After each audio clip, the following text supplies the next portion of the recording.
Hi guys, Joey here. Welcome back to my investment channel. Very excited to see you guys again. And yeah, today is one of the last videos I try to make this year.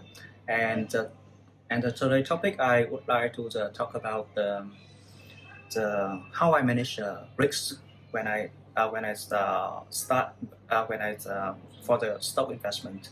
So basically, the way I manage the risk is quite different with how you can, how you find in the most kind of the risk management platform for the financial engineering. When you when you when you say in the financial corporation is talking about risk. My approach, my approach to risk is it's more about how how business owner think about the risk. Okay, let me share more about how I manage the risk. For me, it's I define four rules I follow to manage the risk. Number one rules is about know what are you doing. If you don't know what are you doing, it's a risky operation. It's just simple like that.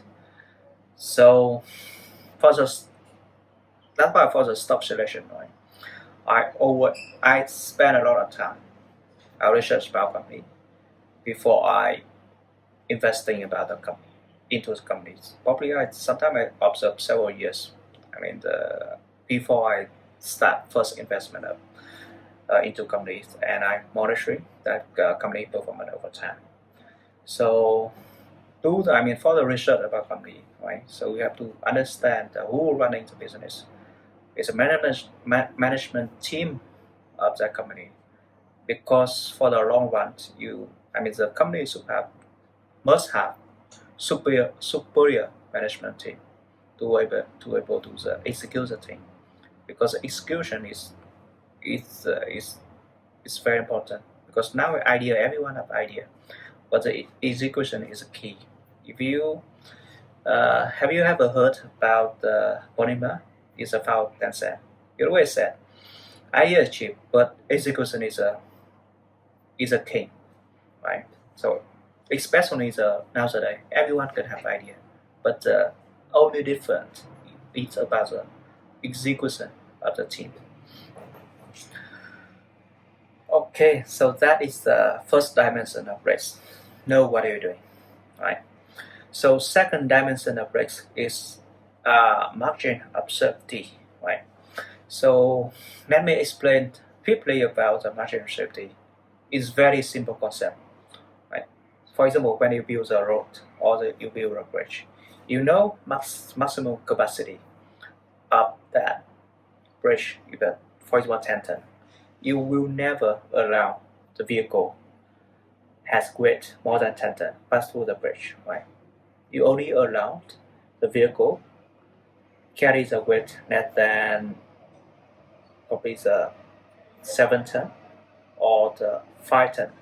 So in that case, you have margin of safety is 30% for 7 ton and 50% for the 5 ton, right? So similarly, for the stock investment, let's say you use the estimate, you calculate the estimated business value of one company is 1 billion.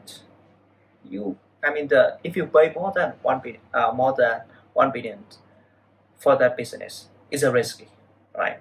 But if the if the market price of that company, let's say, come to the 700 millions or 500 millions, so in just if you buy at that price, so that means you have the margin of safety for 30% or 50%, right? So simple thing is, if you pay too much, so future return is low.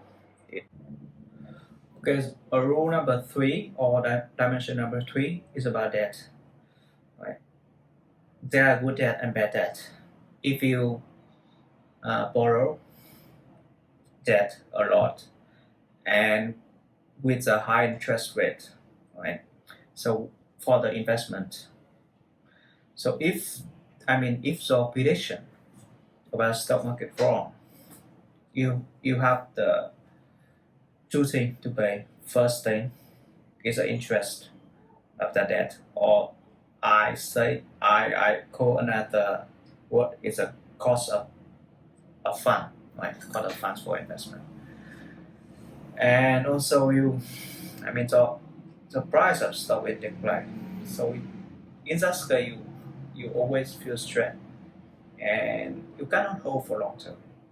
And if you leverage so much, when you got a margin call, right? Margin call is and you don't have fund to top up at that time. So it's the broker, or they will sell entire stake of the portfolio. So in that case, you lose everything, right? So if you lose everything, you probably have no chance of the collection in the future. Because that's why I always prepare for the long run. Right? I manage the debt at a certain level, which I can pay off easily based on another income from the salary or from dividend income. I can pay off easily. And second thing for the debt, when I approach a debt, is when the interest rate is very low. For example, now, sometimes I borrow some money for the investment when another fund is not coming yet. So, but when I have the fund, I just pay off the debt. So basically, I try to avoid the debt, or keep the debt ratio at very low level to the manage the risk. Okay, so it's number 3 rules is managing the debt. To try to make sure whether I use the debt in the good way. It's all I call is a good debt. And number 4, or the dimension number 4, is a rule of 40. I would say rule of 40. What is a rule of 40 for me? That means it's the weighted of one position of my portfolio, it not exceeding 40% of my total portfolio. Because there always small risk when it comes to the stock investment, right?